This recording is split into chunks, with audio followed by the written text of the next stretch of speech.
Hi dears, welcome back to my channel. എല്ലാവരും സുഖമായിട്ടിരിക്കുന്നു എന്ന് വിശ്വസിക്കുന്നു. അപ്പോൾ ഇന്നലെ ഞാൻ വീഡിയോയിൽ എല്ലാവരും സുഖമായിട്ടിരിക്കുന്നു എന്ന് വിശ്വസിക്കുന്നു എന്ന് പറഞ്ഞിട്ട് ഞാൻ സുഖമായിരിക്കുന്നു എന്ന് ഞാൻ പറഞ്ഞിട്ടുണ്ടായിരുന്നില്ല കേട്ടോ. അപ്പോൾ ഇന്നും അതുപോലെ തന്നെ പറയുന്നു. ഞാൻ സുഖമായിട്ടിരിക്കുന്നു എന്ന് പറയാനായിട്ട് എനിക്ക് പറ്റത്തില്ല. ഞാൻ ഇന്നലത്തെ വീഡിയോ തന്നെ പറഞ്ഞിരുന്നു, എനിക്ക് ഒരു സർജറി ഒക്കെ ആയിരുന്നു. അപ്പോൾ ഒരു മേജർ സർജറി ആയിരുന്നു കേട്ടോ. അപ്പോൾ കുറച്ച് നാൾ ഇപ്പം ഞാൻ 1.5 മാസമായല്ലോ വീഡിയോ ഇട്ടിട്ട്. അപ്പോൾ അതിൻ്റെ കാരണങ്ങളൊക്കെ നിങ്ങളോടും കൂടി ഒന്ന് ഷെയർ ചെയ്യാമെന്ന് വിചാരിച്ചിട്ടാണ് ഞാൻ ഇപ്പോൾ ഈ സിറ്റ് ഡൗൺ വീഡിയോ ചെയ്യുന്നത്. അപ്പം ഞാൻ ഇതിന് മുന്നേ ആയിട്ട് പറഞ്ഞിട്ടുണ്ടായിരുന്നു, എനിക്കൊരു ഒരു തിരുമ്മലൊക്കെ ഉണ്ടായിരുന്നു എന്ന് പറഞ്ഞിട്ടുണ്ടായിരുന്നില്ല, എനിക്കിങ്ങനെ പെയിനായിട്ട്. അപ്പം അത് ഒന്ന് തുടങ്ങി കിട്ടിയതേ ഉള്ളൂ. അതിന് ശേഷമായിട്ട് എനിക്കിങ്ങനെ രോഗത്തിൻ്റെ ഇങ്ങനെ എന്താ പറയുന്ന ഒരു ഘോഷയാത്രയായിരുന്നു ജീവിതം. പിന്നെ എനിക്ക് ചെറുപ്പം മുതലേ അങ്ങനെ തന്നെയാണ്.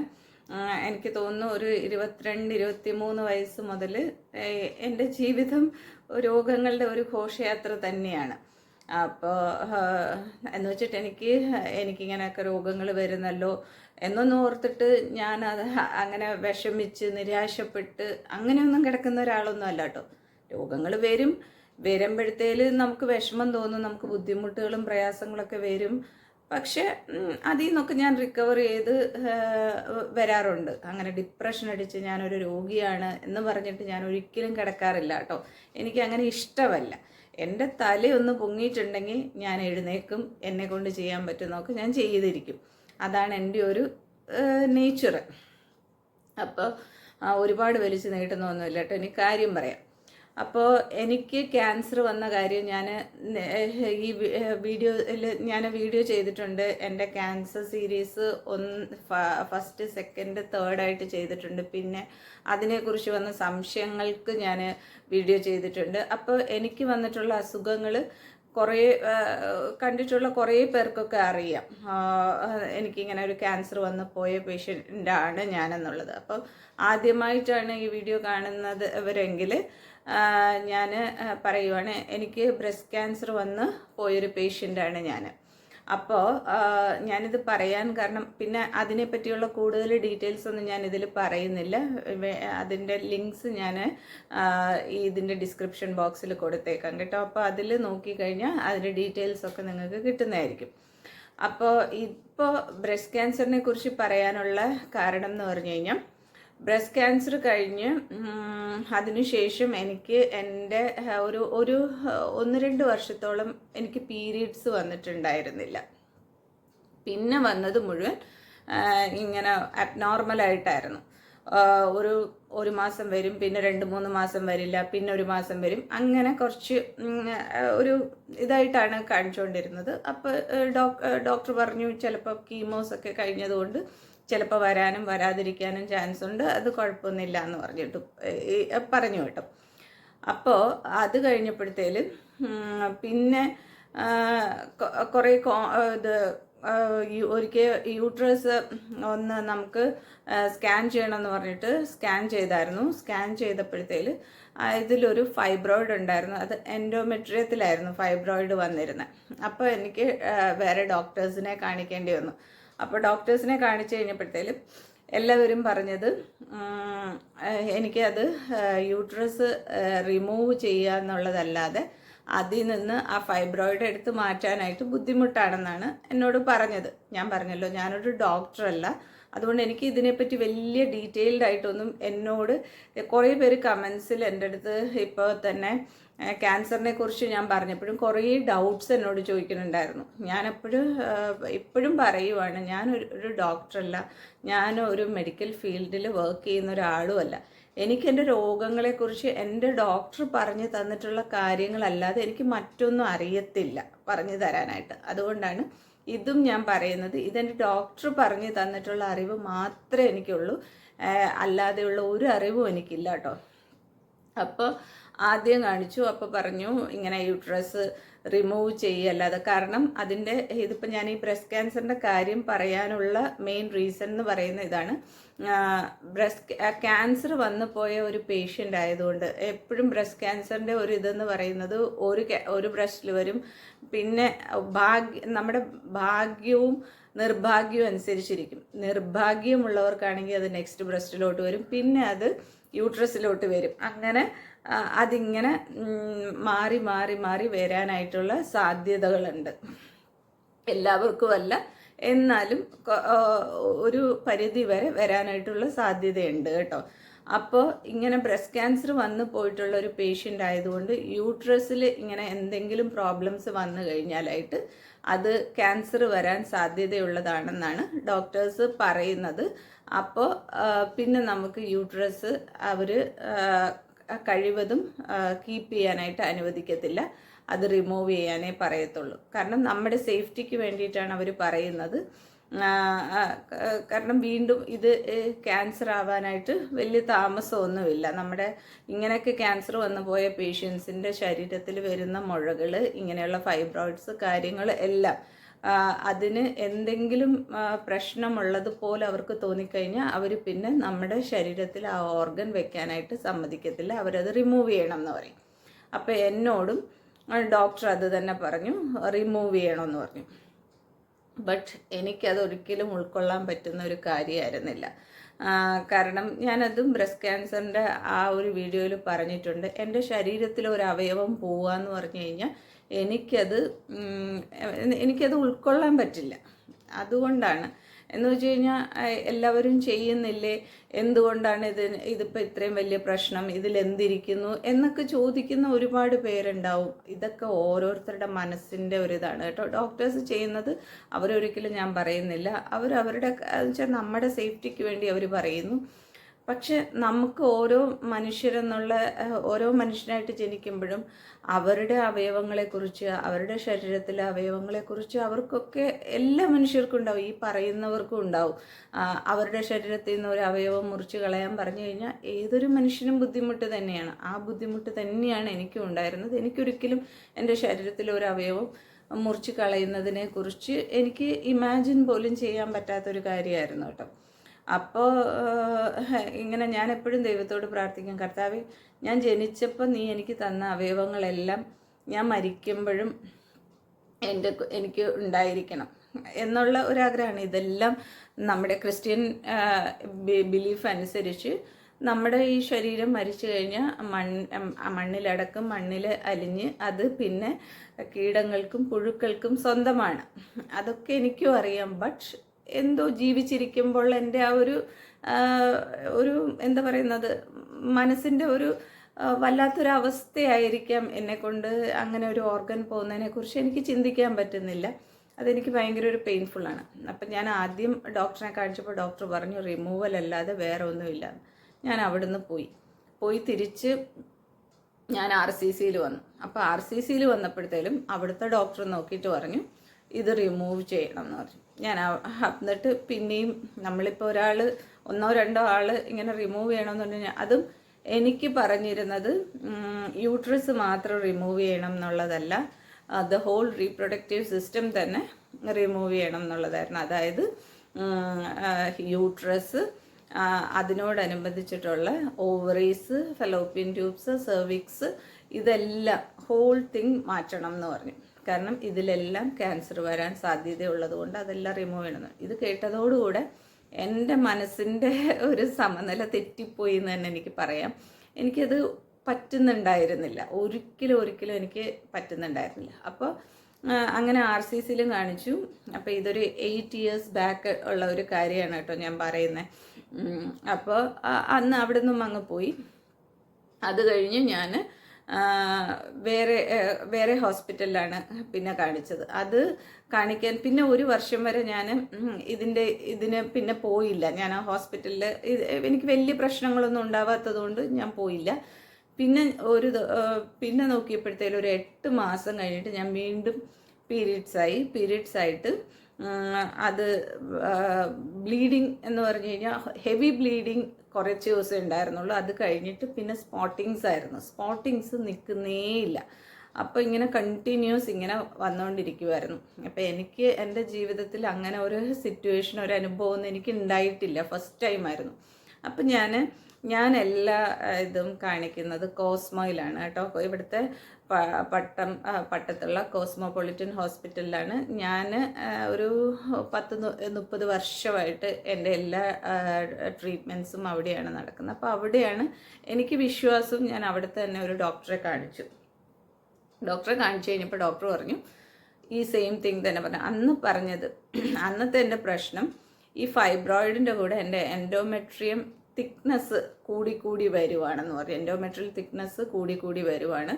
അപ്പോൾ അങ്ങനത്തെ കണ്ടീഷനിൽ ഈ യൂട്രസ് നമുക്ക് കീപ്പ് ചെയ്യാൻ പറ്റത്തില്ല, നമുക്കത് റിമൂവ് ചെയ്തേ പറ്റുള്ളൂ എന്ന് പറഞ്ഞു. അപ്പോൾ ഞാൻ ഡോക്ടറോട് പറഞ്ഞു, ഡോക്ടർ എനിക്ക് മെൻ്റലി ഞാൻ പ്രിപ്പയർഡ് അല്ല, എനിക്ക് ഒട്ടും ഉൾക്കൊള്ളാൻ പറ്റുന്നില്ല, ഡോക്ടർ മറ്റെന്തെങ്കിലുമൊക്കെ ചെയ്യണമെന്ന് പറഞ്ഞു.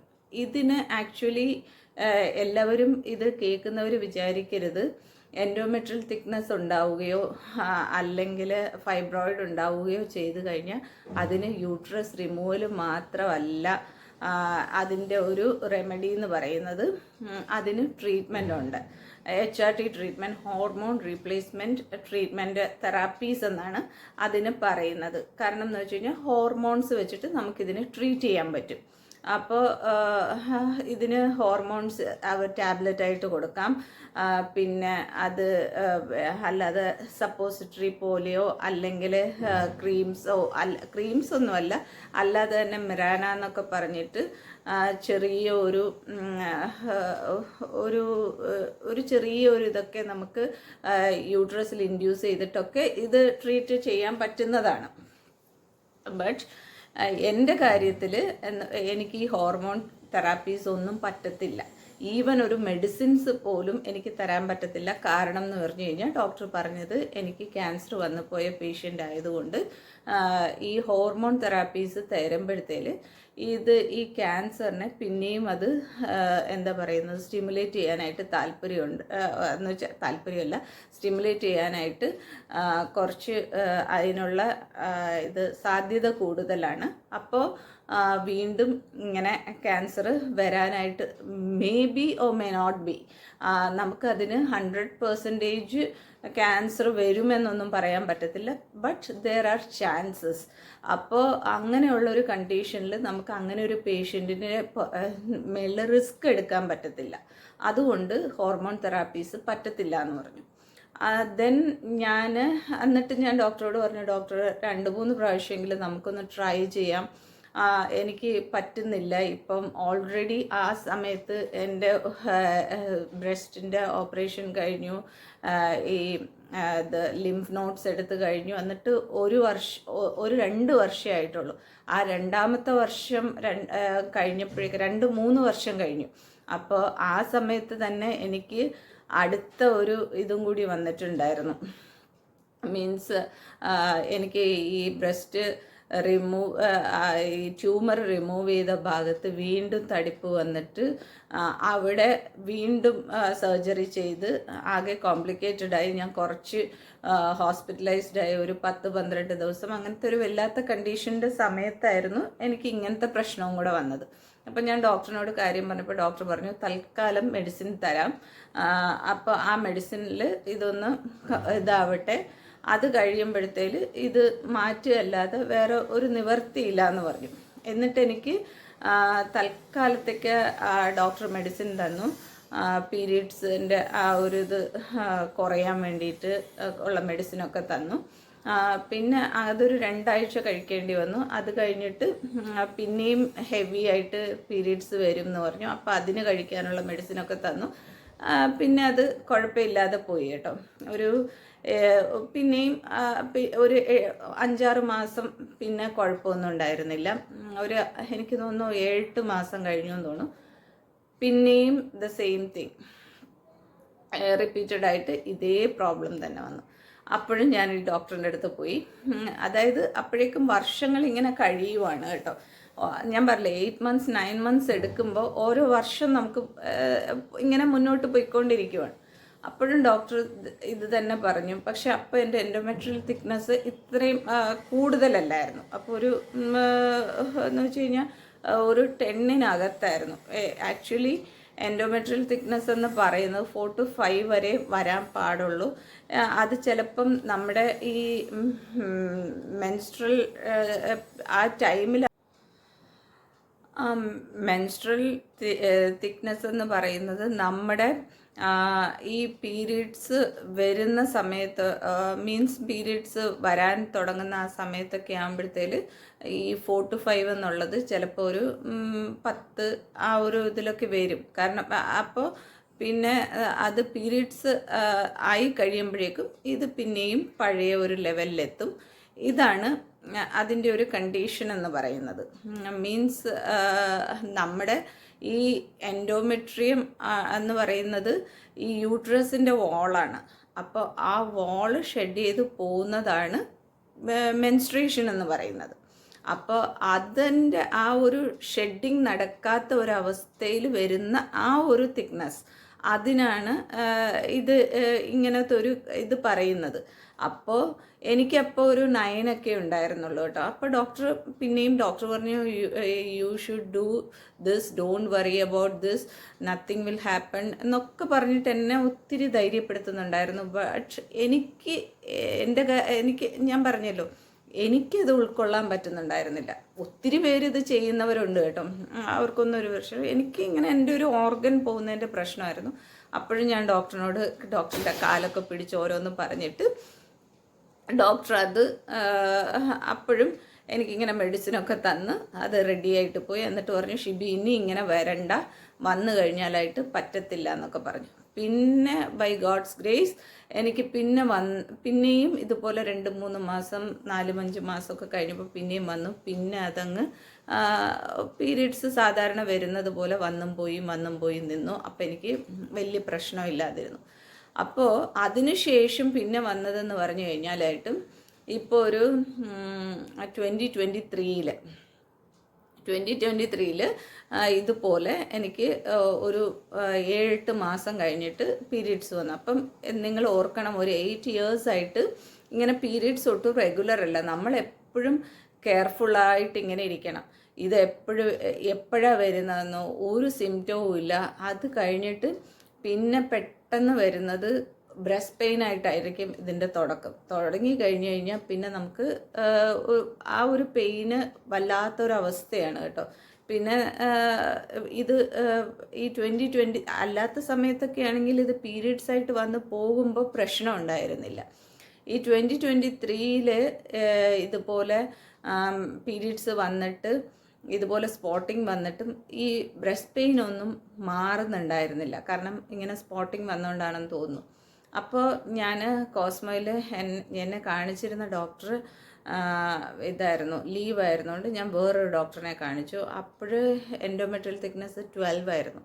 12 ആയിരുന്നപ്പോഴത്തേലും ഡോക്ടർ പറഞ്ഞു ഇത് ഇങ്ങനത്തെ ഒരു കണ്ടീഷനും കൂടെ ഉള്ളതുകൊണ്ട് നമുക്ക് ഇതാക്കാൻ പറ്റില്ല. കാരണം അത് ഉടനെ തന്നെ സ്റ്റോപ്പ് ചെയ്യണം. അതുകൊണ്ട് നമുക്ക് ഡിയാൻസി ചെയ്യണം എന്ന് പറഞ്ഞു. എന്നിട്ട് ഉടനെ തന്നെ ഡിയാൻസി ചെയ്തിട്ട് ആ ഡോക്ടറും ഇത് തന്നെ പറഞ്ഞു, നമുക്ക് ഇങ്ങനെ ഡിയാൻസിയിലൊന്നും ഇത് നിൽക്കത്തില്ല.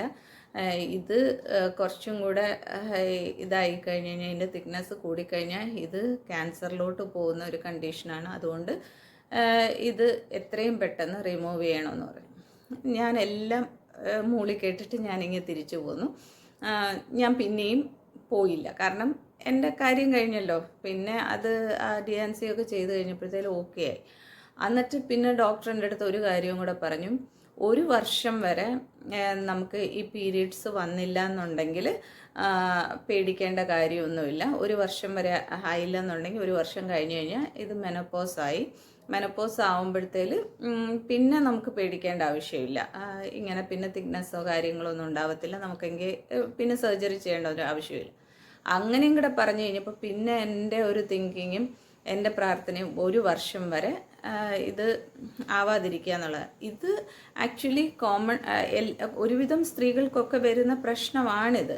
കാരണം മെനോപോസിലോട്ട് നമ്മൾ പോകുന്ന സമയത്ത് ഈ ഇറഗുലർ മെൻസ്ട്രേഷൻ, അബ്നോർമൽ മെൻസ്ട്രേഷൻ ഇതൊക്കെ ഉണ്ടാവുന്നതാണ്. എല്ലാ സ്ത്രീകൾക്കും ഇല്ല, ഒരു 90% ആൾക്കാർക്ക് ഉണ്ടാവും. പക്ഷെ ഞാൻ പറഞ്ഞല്ലോ, ഇവർക്കൊക്കെ ട്രീറ്റ്മെൻ്റ് ഉണ്ട്. എൻ്റെ കാര്യത്തിൽ ഇങ്ങനെ ഒരു ഇത് മാത്രമേ ഉള്ളൂ, റിമൂവൽ അല്ലാതെ വേറെ ഒരു ഓപ്ഷൻ ഇല്ല. അതാണ് കാരണമെന്ന്. അപ്പോൾ അത് കഴിഞ്ഞിട്ട് ഞാനിങ്ങനെ പോയി. എന്നിട്ട് ഫെബ്രുവരിയിലായിരുന്നു, കഴിഞ്ഞ വർഷം ഫെബ്രുവരിയിലായിരുന്നു എൻ്റെ DNC. അത് കഴിഞ്ഞിട്ട് പിന്നെ എനിക്ക് പീരിയഡ്സും കാര്യങ്ങളൊന്നും വന്നില്ല. എന്നിട്ട് നവംബറിലായപ്പോൾ പിന്നെയും ഇതുപോലെ ഇതിൻ്റെ സിംറ്റംസ് എല്ലാം, ഈ ബ്രസ്റ്റ് പെയിനും കാര്യങ്ങളും എല്ലാം, പീരിയഡ്സിൻ്റേതായിട്ടുള്ള എല്ലാ സിംറ്റംസും ഉണ്ട്. പക്ഷേ പീരിയഡ്സ് വരുന്നില്ല. അതായിരുന്നു ഇത്. അപ്പം എൻ്റെ മറ്റ് ഡോക്ടർ ഉണ്ടായിരുന്നപ്പോഴത്തേലും, പഴയ ഡോക്ടർ വന്ന സമയത്ത് ഞാൻ ഡോക്ടറിൻ്റെ അടുത്ത് പോയിട്ട് കണ്ടു. ഡോക്ടറിനെ കണ്ടപ്പോഴത്തേലും ഡോക്ടർ സ്കാൻ ചെയ്യാൻ പറഞ്ഞു. ഡോക്ടർ എന്നെ കുറച്ച് വഴക്കൊക്കെ പറഞ്ഞു കേട്ടോ. എത്ര നാളായിട്ട് ഇതിങ്ങനെ കൊണ്ട് നടക്കുന്ന ഷിബി, എത്ര വർഷമായിട്ട് ഞാൻ പറയുന്ന ഷിബി എന്തിനാണ് ഇങ്ങനത്തെ റിസ്ക് എടുക്കുന്നതെന്നൊക്കെ ചോദിച്ചു എന്നെ കുറേ വഴക്കൊക്കെ പറഞ്ഞു. എന്നിട്ട് അന്ന് സ്കാൻ ചെയ്തിട്ട് വന്നപ്പോൾ എൻ്റെ എൻഡോമെട്രിയൽ തിക്നെസ് 18 ആണ്. 18 എന്ന് പറഞ്ഞാൽ 20 ആയി കഴിഞ്ഞ് കഴിഞ്ഞാൽ അത് ക്യാൻസറിലോട്ട് പോകും. അപ്പോൾ 18 എന്ന് പറയുന്നത് അത്രയും കോംപ്ലിക്കേറ്റഡ് ആയിട്ട് വന്ന സമയത്ത് അപ്പോൾ ഡോക്ടർ പറഞ്ഞു പെട്ടെന്ന് ഇപ്പോൾ യൂട്രസ് നമുക്ക് റിമൂവ് ചെയ്യുന്നതിന് മുന്നേ. അപ്പം ഞാൻ പറഞ്ഞു ശരി എങ്കിൽ ചെയ്യാം. എനിക്ക് ഒട്ടും മനസ്സിൽ താല്പര്യമില്ല. ദൈവത്തോട് ഇങ്ങനെ പ്രാർത്ഥിക്കുക, കർത്താവേ ഇങ്ങനത്തെ ഒരു അവസ്ഥയിൽ നിന്ന് എന്നെ മോചിപ്പിക്കണമേ എന്ന് ഞാൻ പ്രാർത്ഥിക്കുന്നുണ്ട്. അപ്പോൾ ഡോക്ടർ പറഞ്ഞു DNC ചെയ്താലേ ഇനി നമുക്ക് ഇത് ചെയ്യാൻ പറ്റുള്ളൂ. കാരണം എന്താ വെച്ച് കഴിഞ്ഞാൽ ഇത് ഇപ്പോൾ 18 ആയിരിക്കുന്നത് കൊണ്ട് എന്തെങ്കിലും ഇത് ക്യാൻസറിലോട്ടോ വല്ലതും പോയോ എന്ന് അറിയണം. അപ്പോൾ അത് നമ്മൾക്ക് ബയോപ്സിക്ക് അയച്ചിട്ട് മാത്രമേ ഇത് ചെയ്യാൻ പറ്റുള്ളൂ എന്ന് പറഞ്ഞു. അങ്ങനെ DNC ചെയ്തു, ബയോപ്സിക്ക് അയച്ചു. എന്നിട്ട് ഡോക്ടർ പറഞ്ഞു 1 വീക്ക് കഴിയുമ്പോഴത്തേൽ ഇത് ഹിസ്റ്ററക്ടമി ചെയ്യാമെന്ന് പറഞ്ഞു. പക്ഷേ ഞാനും ഓക്കെ ഒക്കെ പറഞ്ഞു കേട്ടോ, മനസ്സോടെ ഓക്കെ പറഞ്ഞു. പക്ഷേ എന്തോ എൻ്റെ ഒരു പ്രാർത്ഥനയാണോ ദൈവത്തിൻ്റെ അനുഗ്രഹമാണോ, എനിക്ക് പിന്നെ ഒരു ഡൗട്ട്. ഞാൻ ക്യാൻസറിന് ഇപ്പോൾ എൻ്റെ ഫോളോ അപ്സും കാര്യങ്ങളൊക്കെ ഗംഗാധരൻ ഡോക്ടറിൻ്റെ അടുത്താണ്. അപ്പം ഞാൻ ഡോക്ടറിൻ്റെ അടുത്തും കൂടെ ഒരു ഒപ്പീനിയൻ എടുത്തിട്ട് വരാമെന്നും പറഞ്ഞിട്ട് ഞാൻ ഡോക്ടറിൻ്റെ അടുത്ത് ഒപ്പീനിയൻ എടുക്കാൻ പോയി. അപ്പോൾ ഡോക്ടർ എൻ്റെ അടുത്ത് പറഞ്ഞു ഷിബി ഒരു ബോംബാണ് ക്യാരി ചെയ്തുകൊണ്ട് നടക്കുന്നത്. ഷിബിക്ക് അതിൻ്റെ സീരിയസ്നെസ് അറിയാത്തത് കൊണ്ടാണ് ഇതേത് സമയത്തും ഇത് ക്യാൻസർ ആവും. ക്യാൻസർ ആയി കഴിഞ്ഞ് കഴിഞ്ഞാൽ പിന്നെ നമുക്ക് അതിൻ്റെ ട്രീറ്റ്മെൻറ്റും കാര്യങ്ങളും ഒക്കെ സാധാരണ ഒരു രോഗത്തിന് ട്രീറ്റ് ചെയ്യുന്ന പോലെ അല്ലല്ലോ. സോ ഇത് ഇനി നെക്സ്റ്റ് ടൈം എന്നെ കാണാൻ വരുമ്പോൾ, നെക്സ്റ്റ് ടൈം എന്ന് പറഞ്ഞു കഴിഞ്ഞാൽ പെട്ടെന്ന് തന്നെ യൂട്രസ് റിമൂവ് ചെയ്തിട്ട് എന്നെ കാണാൻ വരാൻ പറഞ്ഞു. അപ്പോൾ നവംബർ 25-നായിരുന്നു എൻ്റെ DNC. നവംബർ 30-നാണ് ഞാൻ ഡോക്ടറിനെ കാണാൻ പോയത്. അപ്പോൾ ഡോക്ടർ അത് കഴിഞ്ഞിട്ട് ഡിസംബർ 1 ആയപ്പോഴത്തേലും എനിക്ക് പനി തുടങ്ങി, ഭയങ്കര പനിയും കാര്യങ്ങളും. അവസാനം 3-4 ദിവസം കഴിഞ്ഞ് ടെസ്റ്റ് ചെയ്തപ്പോഴാണ് എനിക്ക് ഡെങ്കു ആണെന്ന് അറിഞ്ഞത്. അപ്പോൾ എന്തായിരുന്നാലും ഓപ്പറേഷൻ ചെയ്യാൻ പറ്റത്തില്ല. എന്നിട്ട് ആ ഡെങ്കു അങ്ങ് ഭയങ്കരമായിട്ട് സിവിയറായി. ഞാൻ ഹോസ്പിറ്റലൈസ്ഡായി. ഒരു 6-7 ദിവസം ഹോസ്പിറ്റലിലൊക്കെ അഡ്മിറ്റ് ചെയ്യേണ്ടി വന്നു. ആ സമയത്ത് തന്നെ എനിക്ക് ഡെങ്കു വന്ന സമയത്ത് തന്നെ എന്നെ ട്രീറ്റ് ചെയ്യുന്ന ഡോക്ടറിനും ഡെങ്കു വന്നിട്ട് ഡോക്ടർ എൻ്റെ അടുത്ത റൂമിൽ അഡ്മിറ്റായിരുന്നു. അങ്ങനെ ഞങ്ങൾക്ക് 2 പേർക്കും ഇതായി. അപ്പോൾ ഡോക്ടർ പിന്നെ പറഞ്ഞു ഇതൊക്കെ നന്നായിട്ട് മാറട്ടെ, പിന്നെ കൗണ്ട്സൊക്കെ ഒത്തിരി കുറഞ്ഞു പോയതുകൊണ്ട് കൗണ്ട്സൊക്കെ കറക്റ്റായിട്ട് വന്നാൽ മതി എന്ന് പറഞ്ഞു. ഇതെല്ലാം കഴിഞ്ഞ് ഞാൻ വീണ്ടും റെഡിയായിട്ട് പോയതായിരുന്നു. പോയപ്പോഴേക്കും ഞാൻ പറഞ്ഞില്ല, അപ്പോഴും എനിക്കൊരു പെർസെൻറ്റേജ് പോലും താല്പര്യമില്ല ഇത് ചെയ്യാനായിട്ട്. അപ്പോൾ ഡോക്ടർ പറഞ്ഞു, ആ സമയത്ത് എനിക്ക് ഈ പനിയൊക്കെ മാറിയിട്ട് ഡെങ്കുവിൻ്റെ ഇത് കഴിഞ്ഞപ്പോഴേക്കും വീസിങ് തുടങ്ങി. ഭയങ്കര വീസിങ് ആയിരുന്നു. ആ വീസിങ് അങ്ങോട്ട് മാറിയിട്ടേയില്ല. അപ്പോൾ ഡോക്ടർ പറഞ്ഞു വീസിങ്ങും കഫും ഒക്കെ വെച്ചിട്ട് നമുക്ക് സർജറി ചെയ്യാൻ പറ്റത്തില്ല, വീസിങ് മുഴുവനായിട്ട് മാറിയിട്ടേ ചെയ്യാൻ പറ്റുള്ളൂ. പിന്നെ ഞാൻ വീസിങ്ങിനുള്ള ട്രീറ്റ്മെൻറ്റിന് എന്ന് വെച്ച് കഴിഞ്ഞാൽ എനിക്കൊരു ഡെങ്കു ഫീവറിൻ്റെ ആ ഒരു ഇത് തന്നെ ഒരു 2-3 മാസം ഞാൻ ശരിക്കും പറഞ്ഞു കഴിഞ്ഞാൽ ഡെങ്കുവിൽ നിന്ന് എനിക്കൊരു വിഡ്രോവൽ വന്നത് ഒരു 6 മന്ത്സ് എടുത്തു കേട്ടോ. അത്രയും ബുദ്ധിമുട്ടായിരുന്നു. കാരണം അതിന് ഡെങ്കുവിൻ്റെ ഇതുകൊണ്ട് മാത്രമല്ല, എനിക്ക് ഒരു ജനുവരി ഫെബ്രുവരി ആയപ്പോഴേക്കും തന്നെ ഇത് വീസിങ്ങും കൂടെ വന്നു. ഈ വർഷം വീസിങ് വന്നിട്ട് പിന്നെ എനിക്ക് ആ വീസിങ് വിട്ടു പോകുന്നുണ്ടായിരുന്നില്ല. വീസിങ് വിട്ടു പോവാതെ പിന്നെ ഞാൻ അവിടെ തന്നെ പൾമനോളജിസ്റ്റിനെ കാണിച്ചു. ഇങ്ങനെ മെഡിസിൻ മാറി മാറി മാറി എന്തൊക്കെ മെഡിസിൻ തന്നിട്ടും എനിക്ക് വീസിങ് കുറയുന്നില്ല. മേ ബി എൻ്റെ മനസ്സിൽ കിടക്കുന്ന ഈ ഒരു ഭയമായിരുന്നിരിക്കാം എനിക്ക് അങ്ങനെ ഒരു വീസിങ് വന്നിട്ടുണ്ടാവുക. അപ്പോൾ അതിങ്ങനെ കോൺസ്റ്റൻ്റ് ആയിട്ട് ഇങ്ങനെ നിൽക്കുവാണ്, അത് മാറുന്നേ ഉണ്ടായിരുന്നില്ല. അപ്പോഴാണ് മെയ് ആയിട്ടും ഇത് കുറഞ്ഞിട്ടുണ്ടായിരുന്നില്ല. ഞങ്ങൾ മെയ്യിലായപ്പോഴത്തേൽ ഇങ്ങനെ US പോകാൻ വേണ്ടിയിട്ട് റെഡി ആയിട്ട് നിൽക്കുമായിരുന്നു. അപ്പം ഞാൻ ഡോക്ടറിനോട് അത് ആദ്യമേ പറഞ്ഞപ്പോഴേ ഡോക്ടർ പറഞ്ഞു നമുക്ക് ഇത് സർജറി കഴിഞ്ഞിട്ട് പോയാൽ മതി, ഇല്ലെങ്കിൽ പിന്നെ അവിടെയൊക്കെ ചെന്നിട്ട് വല്ലതും ആയിക്കഴിഞ്ഞാൽ കോംപ്ലിക്കേറ്റഡ് ആവും എന്ന് പറഞ്ഞിരുന്നു. പക്ഷേ ഈ ശ്വാസം മുട്ട് കുറയാതെ ഞാൻ എന്താ ചെയ്യുക? അപ്പോൾ ഈ US ഞാൻ എന്നിട്ട് ജൂൺ 3 പോകുന്നത്. അപ്പോഴും ഞാൻ വീസിങ്ങുമായിട്ടാണ് ഇവിടുന്ന് പോകുന്നത്. അന്ന് ഒത്തിരി മെഡിസിൻസും ഒക്കെ കൊണ്ടാണ് കേട്ടോ ഞാൻ പോയത്. പക്ഷേ അവിടെ ചെന്ന് കഴിഞ്ഞപ്പോഴത്തേലും എനിക്ക് ഈ വീസിങ്ങും എല്ലാം മാറി. എനിക്ക് ഒരു അസുഖവും ഇല്ല, ഞാനിതായി. അപ്പോൾ ചിലപ്പം എൻ്റെ മനസ്സിൻ്റെ ഈ പേടി കൊണ്ട് ആയിരുന്നിരിക്കാം. പിന്നെ എനിക്ക് മെഡിസിൻ ഒന്നും കഴിക്കേണ്ടി വന്നിട്ടില്ല. ഞാൻ കൊണ്ടുപോയ മെഡിസിൻസൊക്കെ അങ്ങനെ തന്നെ കൊണ്ടുവരികയാണ് ചെയ്തത്. ഒരു മാസം കഴിഞ്ഞ് ഞാൻ US ഇങ്ങനെ തിരിച്ചു പോന്നു. തിരിച്ചു പോകുന്നതിന് ശേഷം പിന്നെ പീരീഡ്സിൻ്റെ കുഴപ്പമൊന്നുമില്ല, ഒന്നുമില്ല. അപ്പോൾ ഈ US പോകുന്നതിന് മുന്നേ ഞാൻ ഡോക്ടറിനെ പോയി ഒന്നുകൂടെ കണ്ടു. ഡോക്ടറിനെ കണ്ടു കഴിഞ്ഞപ്പോഴേക്കും ഡോക്ടർ ഭയങ്കരമായിട്ട് എൻ്റെ അടുത്ത് ദേഷ്യപ്പെടാൻ തുടങ്ങി. ഡോക്ടർ എൻ്റെ അടുത്ത് ഒത്തിരി മോശമായിട്ട് പെരുമാറി. എന്ന് വെച്ച് കഴിഞ്ഞാൽ ഇയാൾ എനിക്ക് നോക്കാൻ പറ്റത്തില്ല, ഇയാൾ ഇറങ്ങിപ്പോയിക്കോ, ഇയാൾ വേറെ എവിടെയാന്ന് വെച്ചാൽ കൊണ്ടുവന്ന് കാണിച്ചോ. ഡോക്ടർ വിചാരിച്ചിരിക്കുന്നത് ഡോക്ടറിനെ എനിക്ക് വിശ്വാസമില്ലാത്തത് കൊണ്ടാണ് ഞാനിത് ചെയ്യാത്തതെന്നാണ് വിചാരിച്ചത്. അങ്ങനെയാണ് ഡോക്ടർ വിശ്വസിച്ചിരിക്കുന്നത്. അപ്പം ഞാൻ പറഞ്ഞു ഡോക്ടർ അങ്ങനെ അല്ല, എൻ്റെ പേടി കൊണ്ടാണ്. എന്നിട്ട് പിന്നെ എനിക്ക് ഈ ശ്വാസം മുട്ടെന്നുള്ളത് പറയാനായിട്ട് എനിക്ക് ഡോക്ടർ ഒരു അവസരം തന്നില്ല. എന്താണെന്ന് വെച്ചാൽ ചെയ്യുമെന്നും പറഞ്ഞിട്ട് ഡോക്ടർ എന്നെ വഴക്ക് പറഞ്ഞു. ഞാൻ അവിടുന്ന് പോയി. പിന്നെ ഞാൻ എന്തെങ്കിലും വരട്ടെ എന്ന് വിചാരിച്ചിട്ട് ഞാൻ US പോയി. അവിടെ പോയപ്പോൾ എനിക്ക് പ്രശ്നമൊന്നുമില്ല. തിരിച്ചു വന്നു കഴിഞ്ഞിട്ടും എനിക്ക് പ്രശ്നമൊന്നുമില്ലായിരുന്നു. അപ്പോൾ ഇപ്പോൾ ഓണം കഴിഞ്ഞ് കഴിഞ്ഞപ്പോഴേക്കുമാണ്, ഓണത്തിൻ്റെ സമയത്തിന് മുമ്പെയാണ് ഞാനിങ്ങനെ ഈ തിരുമലിനൊക്കെ പോയത്. അതിനുശേഷം ഒരു ഓണമൊക്കെ ഓണത്തിൻ്റെ ആ സമയം മുതൽ എനിക്ക് വീണ്ടും ഈ പീരീഡ്സ്, അപ്പോഴേക്കും ഒരു 9-10 മാസമായിരുന്നു കേട്ടോ. പിന്നെ പീരീഡ്സ് വന്നിട്ടില്ല, അതിൻ്റെ ഒരു സിംറ്റംസും ഒന്നും ഉണ്ടായിരുന്നില്ല. അപ്പോൾ എനിക്ക് പിന്നെയും പെയിൻ തുടങ്ങി, ഓരോ പ്രശ്നങ്ങളെ. അപ്പോൾ ഈ ഡോക്ടറുടെ അടുത്ത് ഇനി എനിക്ക് പോകാൻ പറ്റത്തില്ല, കാരണം ഡോക്ടർ എന്നെ നോക്കാൻ പറ്റത്തില്ല എന്നും പറഞ്ഞിട്ട് ഭയങ്കര ദേഷ്യപ്പെട്ടിരിക്കുന്ന ഡോക്ടറാണ്. അപ്പോൾ പിന്നെ നമ്മളവിടെ പോയിരുന്നിരുന്നാലും ഒരു ഇത് വരത്തില്ല. ഇതിനു മുന്നേ എനിക്ക് ഈ ഫെബ്രുവരിയിൽ ഈ ശ്വാസം മുട്ട് വരുന്നതിന് മുന്നേ ആയിട്ട് എനിക്ക് ഫെബ്രുവരിയിൽ ഒരു സർജറിയും കൂടെ കഴിഞ്ഞായിരുന്നു. എനിക്ക് ഹെർണിയ വന്നായിരുന്നു. ഹെർണിയ വന്നതെന്ന് പറഞ്ഞു കഴിഞ്ഞാൽ അത് കുറച്ച് എല്ലാവർക്കും പുറത്തോട്ടാണ് വരുന്നത്, എനിക്ക് അകത്തോട്ടാണ് വന്നത്. അപ്പോൾ അതിൻ്റെ ഒരു സർജറിയും കൂടെ കഴിഞ്ഞിരുന്നു. അതും കുറച്ചൊരു മേജർ സർജറി തന്നെയായിരുന്നു. അപ്പോൾ ഹെർണിയ സർജറി സാധാരണ മേജറാണെന്ന് പറയത്തില്ല, പക്ഷേ എൻ്റെ കാര്യത്തിൽ കുറച്ച് കോംപ്ലിക്കേറ്റഡ് ആയതുകൊണ്ട് അത് കുറച്ചൊരു മേജർ സർജറി പോലെ ആയിരുന്നു, ഓപ്പൺ സർജറിയൊക്കെ ആയിരുന്നു. അപ്പോൾ അതും കൂടി കൊണ്ടാണ് എനിക്കിത് മാറ്റി വയ്ക്കേണ്ടി വന്നത്. പക്ഷെ ഡോക്ടർ ഞാൻ അതൊന്നും പറഞ്ഞിട്ട് വിശ്വസിക്കാൻ കൂട്ടാക്കിയില്ല. അപ്പോൾ അത് കഴിഞ്ഞിട്ട് അപ്പോൾ എനിക്ക് പിന്നെ എന്ത് ധൈര്യത്തിലാണ് ഞാൻ ഇങ്ങനെ പോകുന്നത്.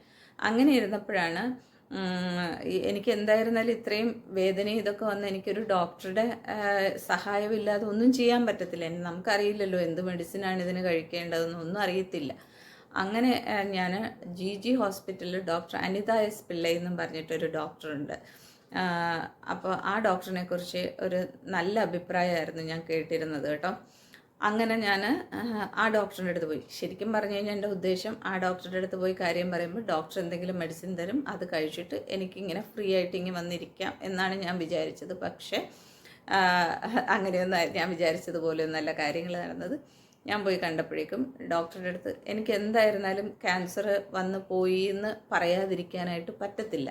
എനിക്ക് എല്ലാ ഡോക്ടേഴ്സിനോടും അത് പറഞ്ഞേ പറ്റുള്ളൂ. അതുകൊണ്ട് ഞാൻ എൻ്റെ ഇത് ഇങ്ങനെ ആണെന്നൊക്കെ പറഞ്ഞു. നടന്ന സംഭവങ്ങളൊക്കെ ഞാൻ ഡോക്ടറോട് പറഞ്ഞു. അപ്പോൾ ഡോക്ടർ പറഞ്ഞു, ഷിബി ഒന്നുകൊണ്ടും പേടിക്കണ്ട, നമുക്കൊന്ന് സ്കാൻ ചെയ്ത് നോക്കാം, സ്കാൻ ചെയ്ത് കഴിഞ്ഞിട്ട് നമുക്ക് തീരുമാനിക്കാം. അപ്പോഴേക്കും സ്കാൻ ചെയ്തപ്പോൾ വീണ്ടും എൻഡോമെട്രിയൽ തിക്നെസ് 12 ആയി. അപ്പോൾ പിന്നെ അത് പെട്ടെന്ന് അത് ഇതാവാനായിട്ടുള്ള ചാൻസ് കൂടുതലാണ്. അപ്പോൾ ഡോക്ടർ പറഞ്ഞു, ഷിബി ഇനി ഇത് ഒന്നും ചെയ്യാനായിട്ടില്ല, ഇതെടുത്ത് കളയേ മാർഗമുള്ളൂ. കാരണം ഇത് ഭയങ്കര ഹൈ റിസ്ക് ആയിട്ടിരിക്കുകയാണ്. എന്ന് വെച്ച് കഴിഞ്ഞാൽ ഇത് എപ്പോൾ വേണമെങ്കിലും വില്ലനാവാതിരിക്കാം. ഇങ്ങനത്തെ ഒരു കണ്ടീഷനിൽ ഷിബി മുന്നോട്ട് പോകുന്നത് ഭയങ്കര ഒരു എന്താ പറയുന്നത്, ഭയങ്കര ഒരു ഡേഞ്ചറസ് കണ്ടീഷനാണ്. സോ ഇമ്മീഡിയറ്റ് ആയിട്ട് ഇത് ചെയ്തേ പറ്റുള്ളൂ എന്ന് പറഞ്ഞു. പിന്നെ എനിക്ക് എന്നിട്ടും ചെയ്യാൻ താല്പര്യമില്ല. പക്ഷേ വീട്ടിൽ വന്നു കഴിഞ്ഞപ്പോഴേക്കും വീട്ടിലെല്ലാവരും വഴക്കും, മമ്മി വഴക്ക് പറയുന്നു, ഹസ്ബൻഡ് വഴക്ക് പറയുന്നു, എല്ലാവരും വഴക്ക് പറയുന്നു, പിള്ളേർ വഴക്ക് പറയുന്നു.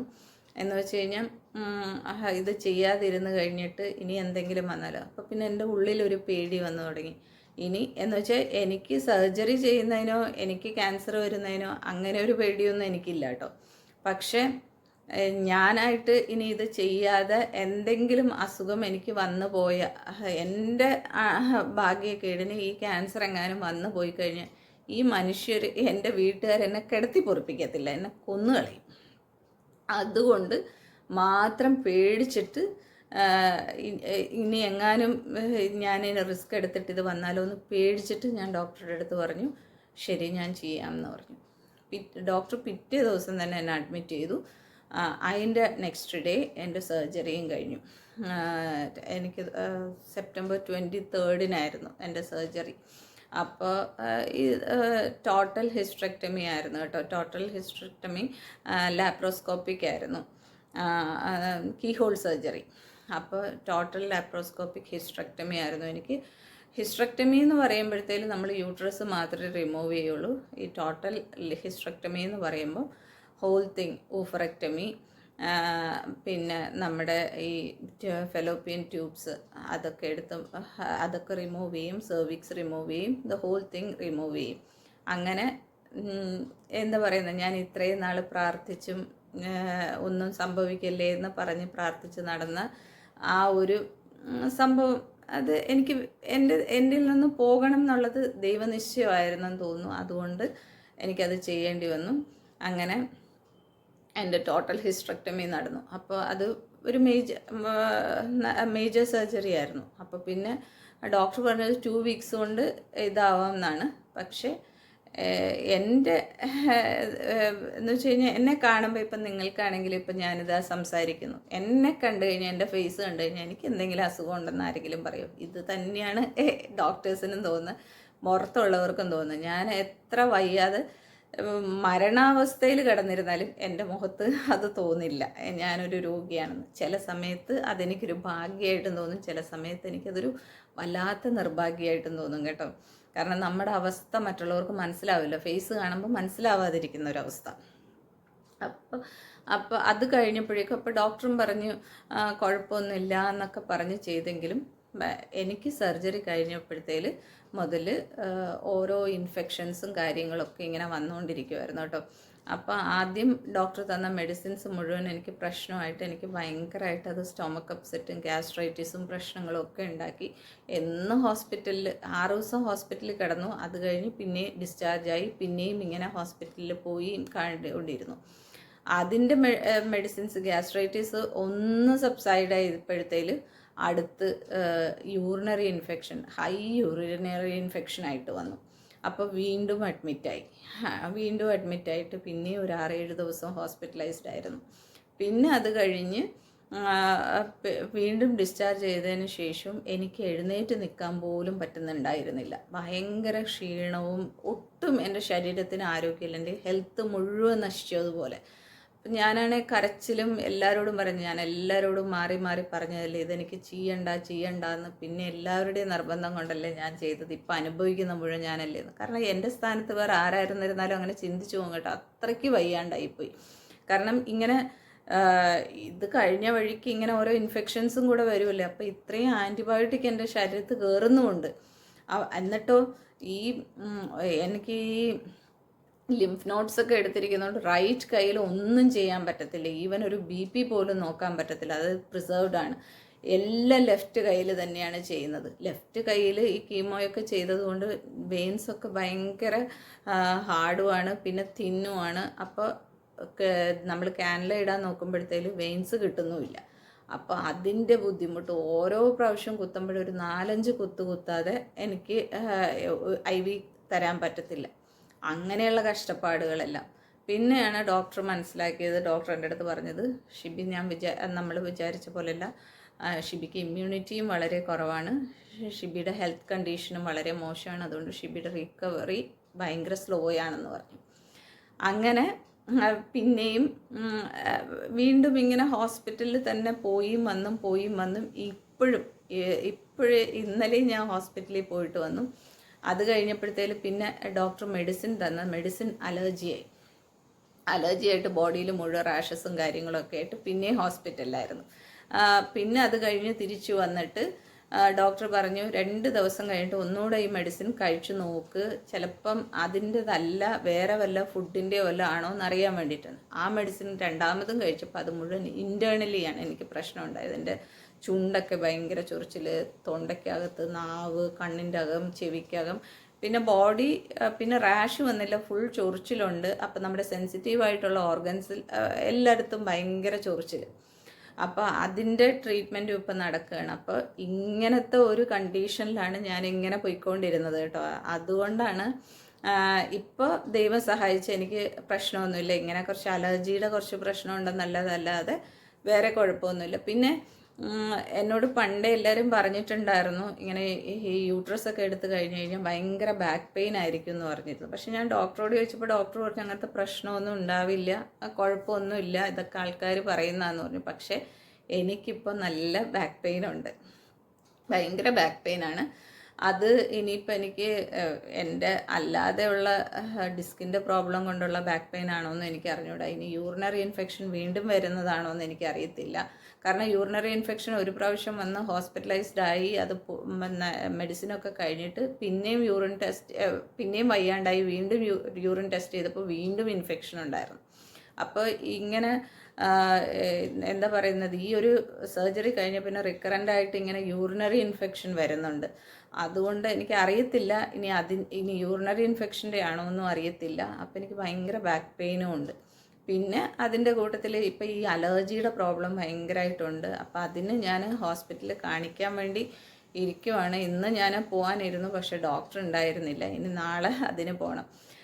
അപ്പം ഞാൻ ഇതൊക്കെ പറഞ്ഞു വന്നത്, ഇത്രയും വലിയൊരു സർജറി കൂടെയൊക്കെ ഞാൻ കടന്നു പോവുമായിരുന്നു. ഇത്രയും നാൾ ഇങ്ങനത്തെ രോഗങ്ങളും കാര്യങ്ങളൊക്കെ ആയിട്ട് ഇങ്ങനെ മുന്നോട്ട് പോയിക്കൊണ്ടിരുന്നത് കൊണ്ടാണ് എനിക്ക് ഒരു രീതിയിലും വീഡിയോ ഇടാനായിട്ട് സാധിച്ചിരുന്നില്ല. കാരണം ഞാൻ പറഞ്ഞിട്ടുണ്ടല്ലോ, എനിക്ക് വീഡിയോ ഇടുക എന്ന് പറഞ്ഞു കഴിഞ്ഞാൽ ഞാൻ ഒറ്റൊരാളാണ് ഇതിൻ്റെ പിന്നിൽ മുഴുവനായിട്ട് പ്രവർത്തിക്കുന്നത്. ക്യാമറ വയ്ക്കുന്നത്, വീഡിയോ എടുക്കുന്നത്, അതിനുള്ള കാര്യങ്ങളൊക്കെ ചെയ്യുന്നത്, എഡിറ്റ് ചെയ്യുന്നത്, വോയിസ് ഓവർ കൊടുക്കുന്നത്, ഇതിൻ്റെ ഈച്ച് ആൻഡ് എവറിത്തിങ് ഞാനാണ് ചെയ്യുന്നത്. എനിക്കൊന്ന് ഈ ക്യാമറ പിടിച്ചു തരാൻ പോലും ഒരാളുടെ ഹെൽപ്പ് കിട്ടാറില്ല. അപ്പോൾ പിന്നെ എനിക്ക് പറ്റില്ലല്ലോ, അതുകൊണ്ടാണ്. അപ്പോൾ എനിക്ക് എന്തുകൊണ്ടാണ് ഞാൻ ഇത്രയും നാൾ എൻ്റെ വീഡിയോസ് വരാതിരുന്നതെന്നും എന്തുകൊണ്ട് ഞാൻ ഇങ്ങനെ കുറച്ച് നാൾ എന്നെ കാണാതിരുന്നു, അതൊക്കെ എനിക്ക് നിങ്ങളോടും കൂടി ഒന്ന് പങ്കുവയ്ക്കണം എന്ന് തോന്നി.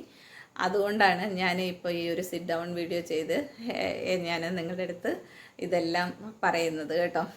അപ്പോൾ ഇതായിരുന്നു കാരണം. അപ്പോൾ ഇനിയുള്ള എൻ്റെ ഇനി മുന്നോട്ടുള്ള സമയത്ത് ദൈവം അനുഗ്രഹിച്ച എനിക്ക് റെഗുലറായിട്ട് വീഡിയോ ചെയ്യണമെന്ന് ഭയങ്കര ആഗ്രഹമുണ്ട്. കാരണം ഇതിൽ നിന്ന് എനിക്ക് ഒരു വരുമാനം കിട്ടിയിട്ടില്ല. ഇതിൽ നിന്ന് ഒരു രൂപ പോലും എനിക്ക് ഇതുവരെ വരുമാനം കിട്ടിയിട്ടില്ല യൂട്യൂബിൽ നിന്ന്. പക്ഷേ എൻ്റെ ഒരു പാഷൻ ആയതുകൊണ്ട് ഞാൻ ചെയ്യുന്ന കാര്യമാണിത്. കാരണം ഇത് ചെയ്യുമ്പോൾ എനിക്കൊരു സന്തോഷം കിട്ടുന്നുണ്ട്. പിന്നെ ആർക്കെങ്കിലുമൊക്കെ ഇതൊരു ഉപകാരമാവുന്നെങ്കിൽ അതായിക്കോട്ടെ എന്ന് വിചാരിച്ചിട്ട് മാത്രം ചെയ്യുന്നൊരു കാര്യമാണിത്. അപ്പോൾ അതുകൊണ്ടാണ് ഇനിയും ഞാൻ ചെയ്യാൻ ആഗ്രഹിക്കുന്നു. പക്ഷേ ഇതൊന്നും എൻ്റെ കയ്യിലല്ല. എനിക്ക് നാളെ എന്ത് വരുമെന്നുള്ളതും എനിക്കറിയില്ല. ഇന്ന് ഞാനിങ്ങനെ ചിരിച്ചുകൊണ്ടിരിക്കുന്നു. എൻ്റെ കാര്യത്തിൽ ഒരിക്കലും എന്താ പറയുന്നത്, നമുക്ക് മുൻകൂട്ടി ഒന്നും പറയാൻ പറ്റത്തില്ല. ഇന്ന് ചിരിച്ചുകൊണ്ടിരിക്കും, നാളെ ഞാൻ കിടപ്പാവും. എങ്ങനെ കിടക്കുന്നു ആവുന്നതെന്ന് ചോദിച്ചു കഴിഞ്ഞാൽ ഒരു പിടിയുമില്ല. അപ്പോൾ അതാണ് എൻ്റെ ഒരു ഹെൽത്ത് കണ്ടീഷൻ. അപ്പോൾ ഇനി റെഗുലറായിട്ട് വീഡിയോ ഇടണമെന്ന് ഞാൻ ആഗ്രഹിക്കുന്നുണ്ട്. ദൈവം അനുഗ്രഹിച്ചാൽ ഞാൻ തീർച്ചയായിട്ടും ഇടും. അപ്പം നിങ്ങളെല്ലാവരും എനിക്ക് വേണ്ടി ഒന്ന് ശക്തമായിട്ട് പ്രാർത്ഥിക്കണം കേട്ടോ. എല്ലാവരും പ്രാർത്ഥിക്കുന്നുണ്ടെന്നറിയാം. കാരണം ഞാൻ ഇന്ന് ഇങ്ങനെ ഇരിക്കുന്നുണ്ടെങ്കിൽ എനിക്ക് നന്ദി പറയാനുള്ളത് എനിക്ക് വേണ്ടി പ്രാർത്ഥിക്കുന്ന ഈച്ച് ആൻഡ് എവറി പേഴ്സണോടാണ്. കാരണം എൻ്റെ ഒരു കഴിവ് കൊണ്ടോ എൻ്റെ പ്രാർത്ഥനയുടെ ശക്തി കൊണ്ടോ മാത്രമല്ല, ഓരോരുത്തരും എനിക്ക് വേണ്ടി പ്രാർത്ഥിക്കുന്നത് അത്രയ്ക്ക് മാത്രമാണ്. അതുകൊണ്ട് മാത്രമാണ് ഇന്ന് എൻ്റെ മുഖത്ത് കാണുന്ന ഈ ഒരു പ്ലസൻനെസ് തന്നെ ഇവരുടെയൊക്കെ പ്രാർത്ഥനയുടെ ഫലമാണ്. അതുകൊണ്ട് എല്ലാവരോടും ഒത്തിരി താങ്ക്സ്. ഇനിയും പ്രാർത്ഥന ഞാൻ പ്രാർത്ഥിക്കണം എന്ന് എന്താ പറയുന്നത്, അപേക്ഷിക്കുകയാണ്. അപ്പോൾ നിങ്ങൾക്ക് ഇത്രയേ ഉള്ളൂ എൻ്റെ ഇപ്പോഴത്തെ കാര്യം. അപ്പോൾ നിങ്ങൾക്ക് എല്ലാവർക്കും വീഡിയോ ഇച്ചിരി ലെങ്തിയാണ് കേട്ടോ. നമ്മൾ ഈ രോഗത്തെക്കുറിച്ചൊക്കെ നമ്മൾ ഡിസ്കസ് ചെയ്യുമ്പോഴത്തേക്ക് കുറച്ച് ലെങ്തി ആയി പോവും. എല്ലാവരും അതിന് എന്താ പറയുന്നത്, വീഡിയോ ലെങ്ത് കൂടിപ്പോയതിന് ക്ഷമിക്കണം, സഹകരിക്കണം. അപ്പോൾ വീഡിയോ എല്ലാവർക്കും ഇഷ്ടമായി എന്ന് വിശ്വസിക്കുന്നു. ഇഷ്ടമായ ലൈക്ക് ചെയ്യാനും സബ്സ്ക്രൈബ് ചെയ്യാനും മറക്കരുത്. ആദ്യമായിട്ടാണ് വീഡിയോ കാണുന്നതെങ്കിൽ നിങ്ങൾ ദയവായിട്ട് വീഡിയോ ഒന്ന് സബ്സ്ക്രൈബ് ചെയ്തേക്കുക. വീഡിയോയുടെ സബ്സ്ക്രൈബ് ബട്ടൻ്റെ അടുത്തുള്ള ബെൽ ബട്ടണും കൂടി ഒന്ന് എനേബിൾ ചെയ്യുക. അപ്പോൾ ഞാനിടുന്ന വീഡിയോസിൻ്റെ നോട്ടിഫിക്കേഷൻസ് ഒക്കെ നിങ്ങൾക്ക് ഉടനെ തന്നെ ലഭിക്കുന്നതായിരിക്കും. അപ്പോൾ നിങ്ങൾ കഴിവതും ഇനിയും സപ്പോർട്ട് ചെയ്യുക. നമ്മുടെ ഈ ചാനൽ ഗ്രോ ചെയ്യാനും കൂടുതൽ ഫാമിലി മെമ്പേഴ്സ് ചാനലിലോട്ട് വരാനുമായിട്ട് സഹായിക്കുക. പിന്നെ ഏറ്റവും പ്രധാനപ്പെട്ട നിങ്ങളുടെ കമൻസ് എന്തുണ്ടെങ്കിലും അത് കമൻറ്റ് ബോക്സിലൂടെ എന്നെ അറിയിക്കുക. എനിക്ക് പറ്റാവുന്ന രീതിയിൽ ഞാൻ എല്ലാത്തിനും റിപ്ലൈ തരുന്നതായിരിക്കും കേട്ടോ. അപ്പോൾ ഇനി അടുത്ത വീഡിയോയിൽ ഉടനെ തന്നെ ഞാൻ വരുന്നതായിരിക്കും. അതുവരേക്കും bye, take care, love you all.